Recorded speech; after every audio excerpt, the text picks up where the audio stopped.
Hello.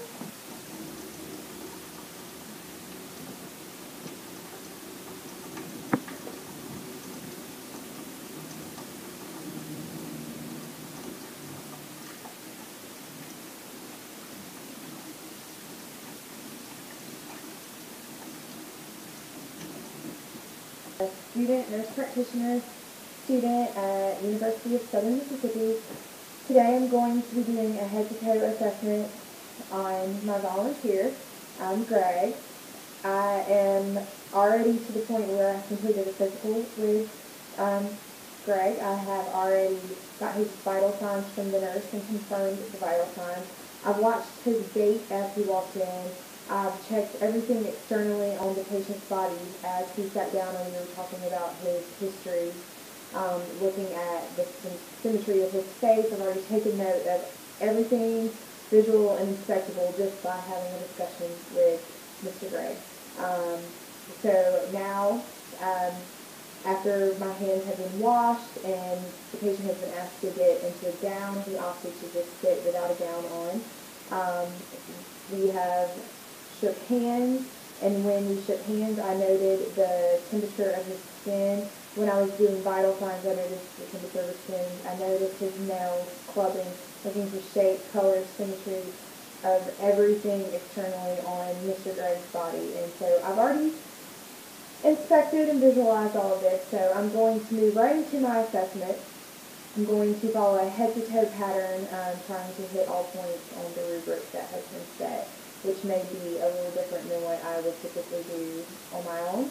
And, of course, typically you would go side to side, and I'm only going to one side for the camera in order to follow through with the rubric. And you'll see me turning around to grab my equipment in order to do some of the tests.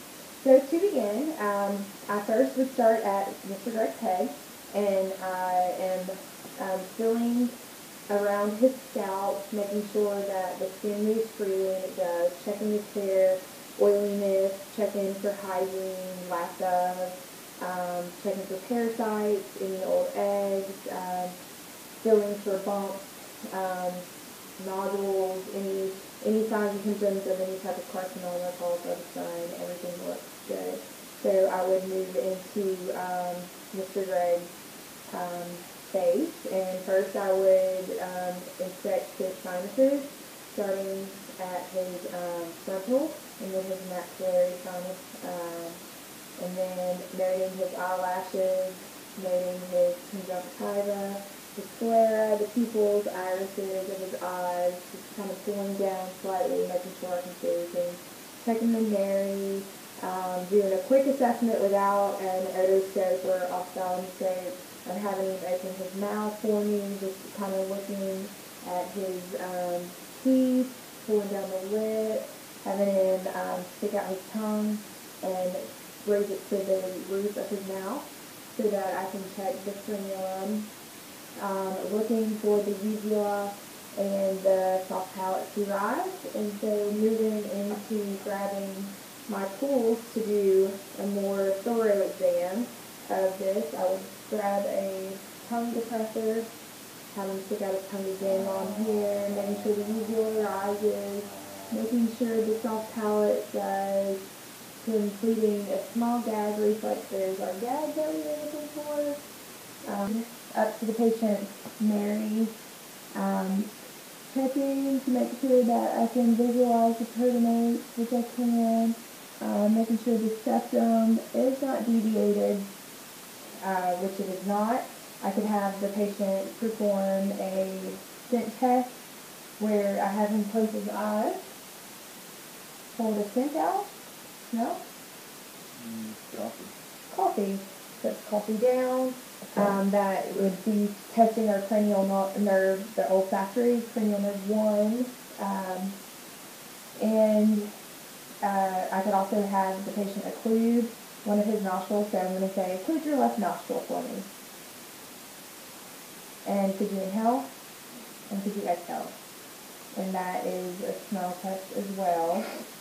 So moving into the patient's eyes, I would want to, we've already completed a smelling chart at the beginning, remember, for visual acuity. So I want to test the patient's red reflex and pupillary response. And so when I shine the light, the pupil should react, which it did. And then by checking, follow my finger.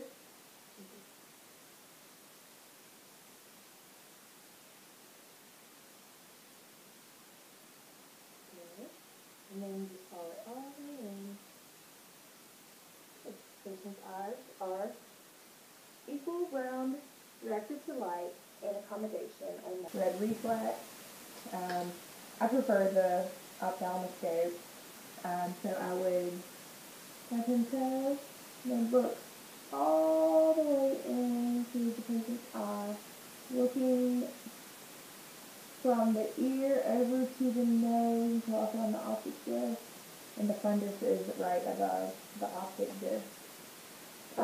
Moving to the patient's ears for a hearing exam, I would pull the ear, the auricle first. I would examine it for any signs of infection, redness, rumen, draining, any ear drainage, clear drainage, any issues at all. Check the lobe. Do a tug test. Tug the ears gently, of course, backwards a few times, just to make sure that that's not tender. Was it tender? No. No. So it allows me to move in to his inner canal, and I would just pull back and up slightly, looking until I was able to visualize the tympanic membrane, which was gray as expected. And my light is dying just in time for the end of this exam. So I would dispose of my speculum cover, put my tools back. For hearing, another thing I could do would be to perform the whisper test. So I would have the patient plug your right ear, because I'm on his right side, and I'm going to just step aside, and I'm going to whisper a word, and if you can repeat it. Mm-hmm. You can't repeat it. He's actually experiencing a bit of congestion today, so he may have an ear that's slightly congested. So if you could plug your left ear for me. Can you repeat that? Mm-hmm. Okay, so he can't hear me, so I might want to get a little bit closer. Could you plug your left ear again? Hello? Hello. Hello is exactly what I was saying. Those times when he was unable to hear that. So that would be a tell, which would give me reason to go further with a tuning fork and to do the Weber and the ring test. And the Weber test, I strike the fork on the palm of my hand, place it midline on the patient's scalp, and ask for him to tell me, can you hear it better in both ears, or which ear do you hear it better in? So I'm going to strike it, put it midline to the patient's skull, and you tell me which ear you can hear it better in, both or one or the other. Both. It's the same. Both. Okay. And then the ring test, I'm going to strike the tuning fork, put it on the patient's mastoid process, and the same thing, if you can tell me when you can no longer hear it anymore. And this tests for bone conduction. Okay. I'm putting it here. Telling you can't hear it anymore. Okay. This is air conduction. Air conduction should actually be greater than bone conduction because of the fact that you can hear better with air conduction. So that's just two additional tests on top of plugging the ear and the whisper test that you can perform to make sure that a patient can in fact hear or is having hearing issues. And as we saw, Mr. Greg is congested and has complaints of some earache, so he is having difficulty hearing. So the next thing that I would want to move on to with doing this assessment is the patient's cardinal eye movements. And what I want to do is have the patient look right at me, right face to face, and I want him to tell me when he can see the peripheral movement from my fingers. Okay. Okay. And then look right at me again and tell me when you can see it again. Okay. Okay. All right, and so that tests the cardinal movements of vision, and I'm sorry, I'm kneeling on towels to be at level with the camera, and I'm falling off. So that tests the cranial nerves 2, 3, 4, 5, and 6, all for ocular, motor, optic, movement. So I'm just going to get this coffee out of the way before I spill it because I keep knocking it over. So moving on from, we've done our head, skin, hair, nails. We've done our eyes, we've done our nose, we've done our mouth and ears. So our neck is our next head to toe assessment. And first of all, symmetrical it is. I want to find the trachea, make sure it's midline. Once I find the trachea right below it, I want to find the thyroid gland. And when I find the thyroid gland, I want to just kind of come behind the patient and trachea down to the thyroid. Just kind of push the trachea side to side, make sure that it is mobile, and have the patient swallow. Alright, and the thyroid is fine. And while I'm here, I can also check the patient's lymph nodes. First starting at the pre-auricular lymph node to the post-auricular lymph node to the occipital lymph node, down deep cervical lymph node to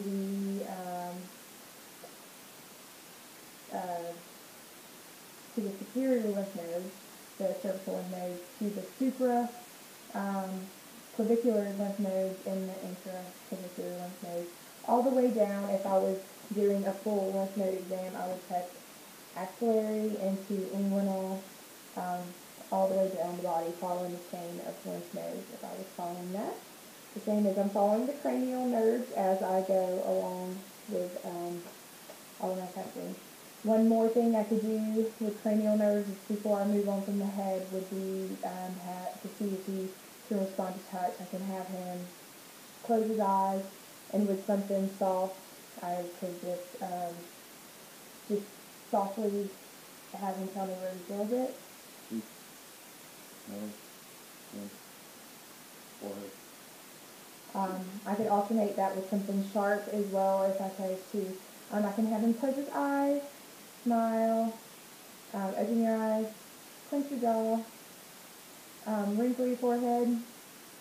There we go. Stick out your tongue. Okay. And I can also test the temporomandibular joints here. So if the patient can open his mouth and close it and open and go side to side. Okay, and it's freely movable there. Everything looks good with his T and J. So that's our upper body, upper extremity. And I don't know if you noticed when I did the axillary test, we did a little bit of range of motion. If you could also take your left hand and reach around to your right shoulder. And if you can take your left hand and reach it around to the back of your back. There you go, and do it behind your back. Okay, and can you come up any with it? And can you bring your arm out and up? Good. That tests the rotator cuff range of motion also. So that completes our upper extremity head to toe exam. And moving on to the patient's respiratory. Again, I'm going to inspect the patient's respiratory system first, and then after inspection I am going to palpate. I'm first going to just palpate for any tenderness. If the patient feels there's tender anywhere, will let me know, and I'm just palpating down.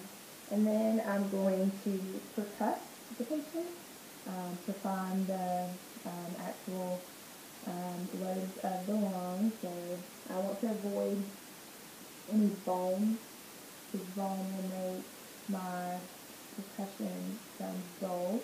And in fact, I'm looking for a tympanic. Like right there, it sounds like I got just slightly too close to the clavicle. Looking at the intercostal spaces. With the heart, we don't really percuss the heart anymore because of muscle tissue, fatty tissue, etc.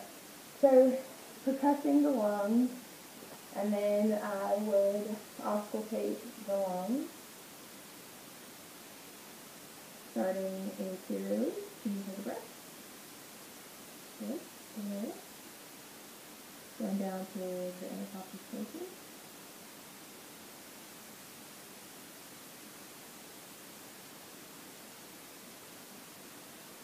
Not forgetting about the right mid-lobe. Deep breath. Good. Okay. While I had my stethoscope on, I'd probably turn my stethoscope around to the bell, listening to the temporal arteries for any bruise. Noted. I'm listening to the carotid artery for bruise. I want to listen to high and a little bit lower. Sounds good. Okay, so I have palpated for cuffs and listened to my anterior lung field. Moving to the back, if I can just have you rotate to where the camera can see your back. There we go. I would also want to inspect back here, feeling for any issues that the patient may have. While I'm here, I'm going to have him lean forward slightly, and I'm going to work my way down his spine, noting that C7 is the most bony prominent vertebrae at the very top of his neck and back, and working my way down, noting any discs that may feel like they're bulging. Checking for scoliosis, lordosis, kyphosis, any of the above. Everything looks fine to me from here. So then I would want to palpate the lung fields again, of taking careful notes to avoid the scapula, which makes it much harder to percuss.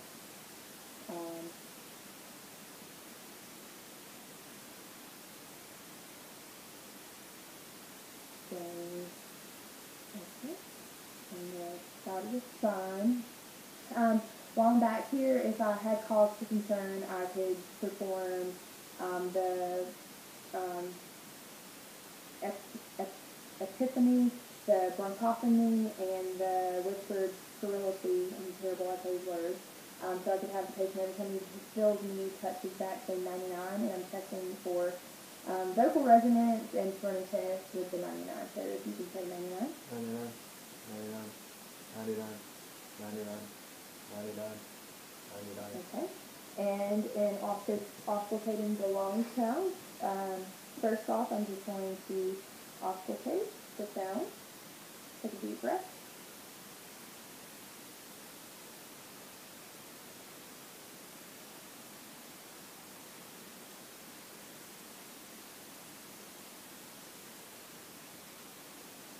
Not forgetting the right deep breath lobe of the lung. And then while I have the stethoscope in my hand, if I had a cause for concern, I could have the patient do the egophony, which is where he would say E, and what I would hear through my stethoscope if there was fluid accumulated would sound like ah. So I'm going to have the patient say E.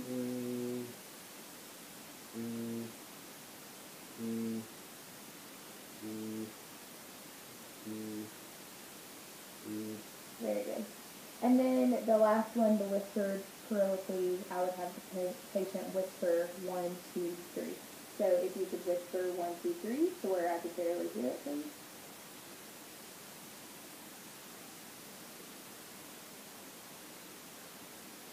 And I do not hear it, which is expected finding because the patient is not filled with fluid. So moving on from that, I need to test for diaphragmatic excursion to make sure that the patient has no need for having a pulmonary function test done. Mr. Greg is mostly healthy, and he's a runner, so he should have good diaphragmatic excursion, greater than 5 to 7 centimeters, but it may be right on the money.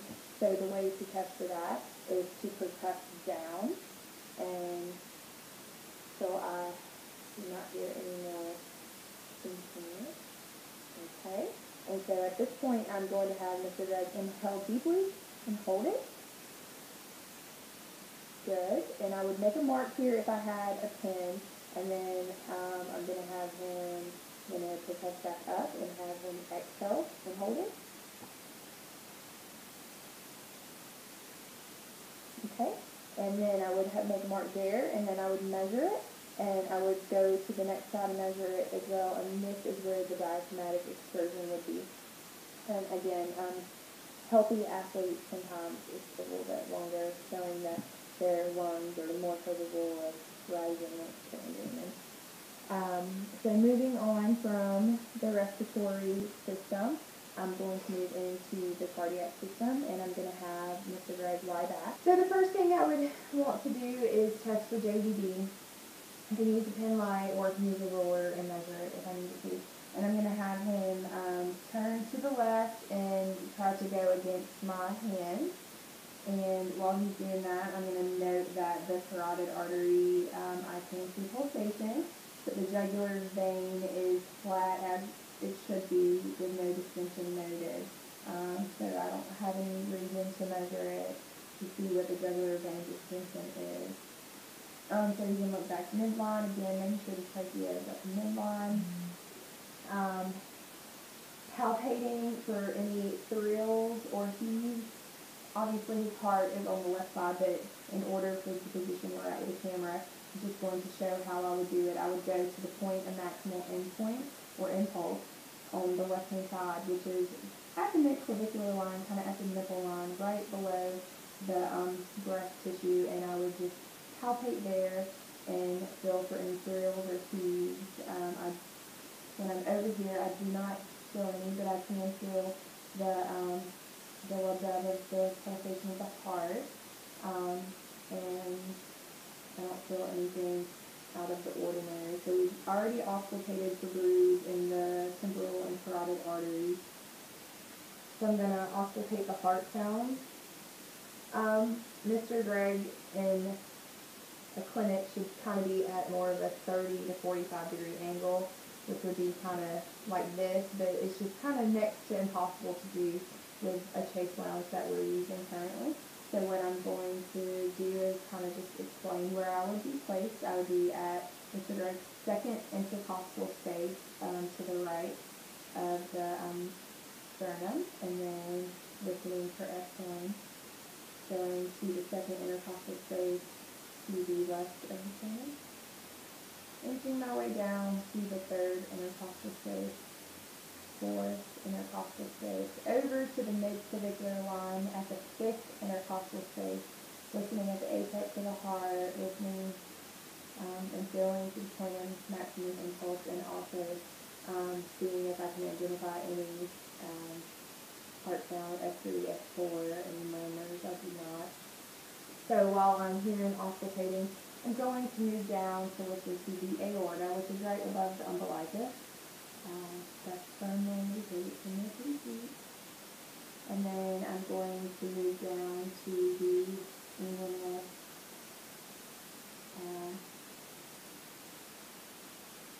arteries, and I don't hear anything there.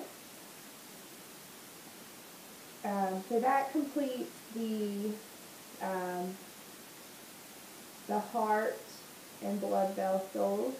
So while I'm here with my stethoscope in my ears, I'm going to auscultate all 4 quadrants for abdominal sounds, starting in the right upper quadrant. I'm going to listen for about 15-20 seconds to make sure that I can hear something. Before I say that vowel sounds would be absent, I would have listened for at least a full minute in each quadrant. And going down to the left lower, and right lower. Vowel sounds are active in all 4 quadrants. So now that I've auscultated and assured that it is safe to gently palpate, first of all, I'm going to gently palpate, checking for any tenderness before I do more of a deep palpation and percussion. I'm going to percuss, trying to find the borders of the liver and the kidneys. Kidneys are retroperitoneal, so they're kind of deep in there. The spleen over to the left, pretty much buried under the ribs and over to the side. So I'm attempting to percuss the borders of these organs. And for the liver here on the right hand side, I can do like a hook method where I just hook in and try to feel the border and do a deep palpation. Sometimes you can feel the border, but sometimes you can't. I'm going to go underneath his back and press upward while deeply palpating at the same time for the liver, the knee, and then moving over for the spleen, doing the same there. And just doing a deep palpation, then palpating through the bladder. I could do palpation further down, but we're going to omit the inguinal and femoral palpation at this point. I am palpating through the bladder.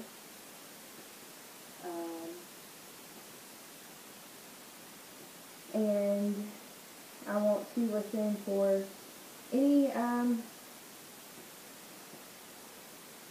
liver and splenic gurgles.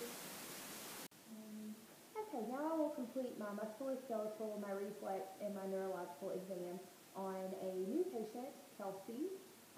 So I'm first going to go in and assess Kelsey's gait, posture, everything that I would have done on the previous patient, Greg. I've done the same thing on Kelsey via the nurse and while Kelsey walked into the assessment room. So I'm just going to start at the assessment at this point. Okay, Kelsey. First of all, I'm going to test your reflexes, starting at the brachioradialis. So you keep your arm relaxed and maybe pay attention. Okay, slightly. There you go. And then at the bicep, you just put it at the bottom and just, there we go. And then at this tricep. Okay. Moving on to the patellar. And then the Achilles, let's take your boot off.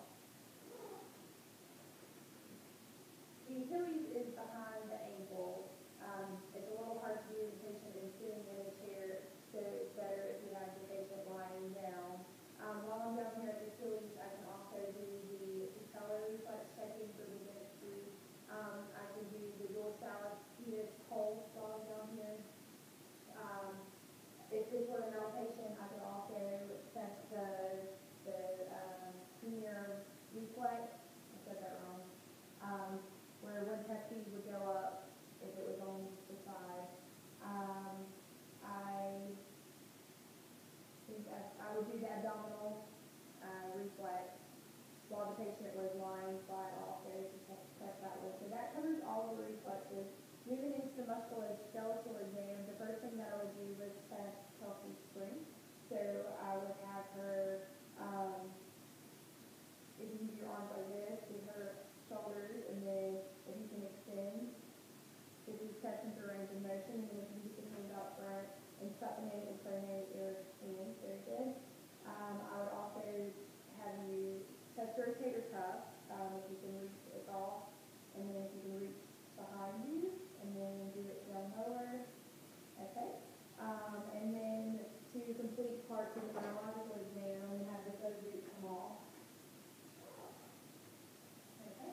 If you can stand up, and if you can close your eyes, and stand there, and no swaying, so that's a positive, well, it's a negative on both sides, she's not swaying.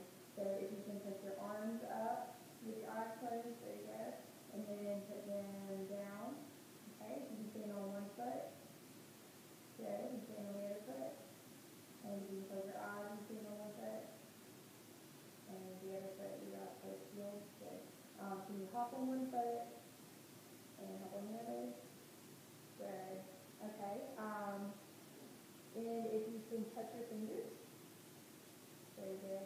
If you can touch my finger, put your nose, touch my finger, and do it. There we go. Can you see that? Faster, faster, faster. Good.